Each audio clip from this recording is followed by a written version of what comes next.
Ok, vamos falar de uma série que todo mundo conhece ou pelo menos já ouviu falar. Emily in Paris. É aquela série que divide opiniões, né? Mas todo mundo concorda que ela é puro glamour, romance e, bom, uma baita fantasia. E a crítica mais comum é exatamente essa, que a série mostra uma Paris que não existe, um conto de fadas moderno, sabe? E, pra ser justo, essa crítica faz todo o sentido em vários aspectos. Mas, e se a gente olhasse por um outro ângulo? E se essa fantasia toda for, na verdade, uma representação quase perfeita de como a lei da atração funciona na prática? É exatamente isso que a gente vai investigar agora. Então vamos lá, começando pela base de tudo, o poder da intenção. Para entender o que acontece com a Emily, a gente precisa primeiro entender que tudo começa na mente dela, na clareza do que ela quer.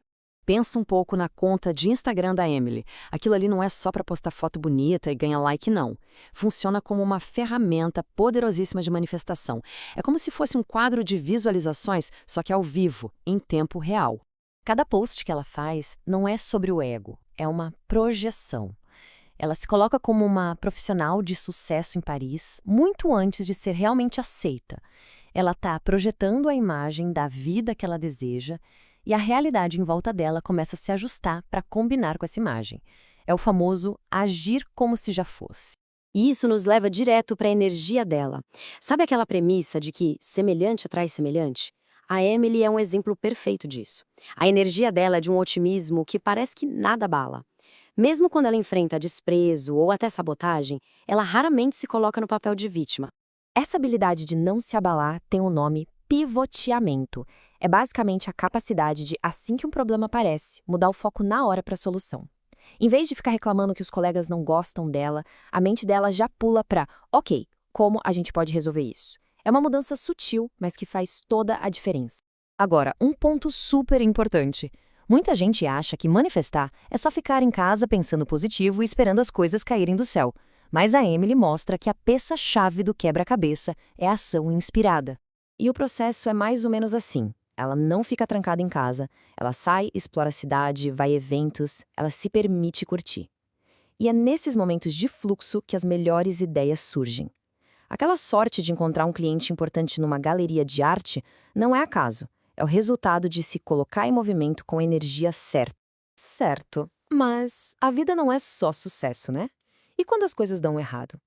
Nenhum processo de criação de realidade é livre de obstáculos. E o maior obstáculo da Emily tem nome, sobrenome e um jeito bem intimidador: Sylvia. A Sylvie é a personificação da resistência.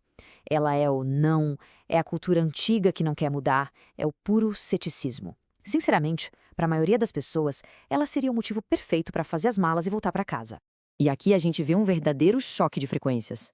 Enquanto a Sylvie opera na energia do conflito, da resistência, a Emily se mantém firme na frequência da conexão, da solução.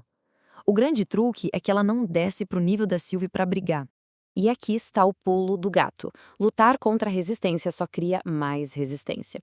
Em vez disso, a Emily se mantém na sua própria vibração positiva com tanta persistência, mas tanta persistência, que a realidade da Sylvie começa aos poucos a se dobrar.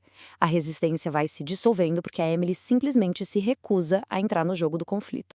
E com isso, a gente chega na parte final, onde todas essas peças se encaixam e revelam a grande lição por trás da jornada da Emily. Aqui entra um dos conceitos mais refinados da manifestação, o desapego. A Emily, claro, quer ter sucesso, quer encontrar o amor, mas a felicidade dela não depende disso. Ela se permite viver, se divertir, até se apaixonar pela pessoa que parece errada. Esse desapego, essa falta de desespero, mostra para o universo que ela não age por carência, e é aí que as coisas fluem na direção dela. E claro, não dá para ignorar o figurino.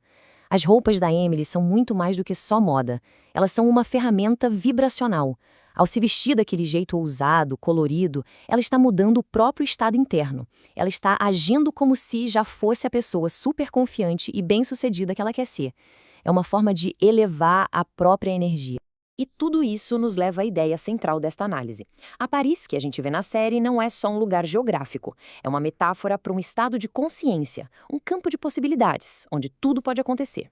No fim das contas, a fonte do sucesso da Emily não estava fora dela. Não era a cidade, não eram as pessoas. Era a mentalidade, a vibração, a magia que ela levou de dentro para fora. Foi ela que moldou Paris à sua imagem, e não o contrário. E a análise termina com essa pergunta, que fica para a gente refletir. Será que estamos operando com esse otimismo, com essa ação esperada? Ou estamos deixando que as Sylvies da nossa vida, as críticas, os obstáculos, definam os limites da nossa realidade? A história da Emily sugere que essa escolha existe e que o poder, no fim, é de cada um.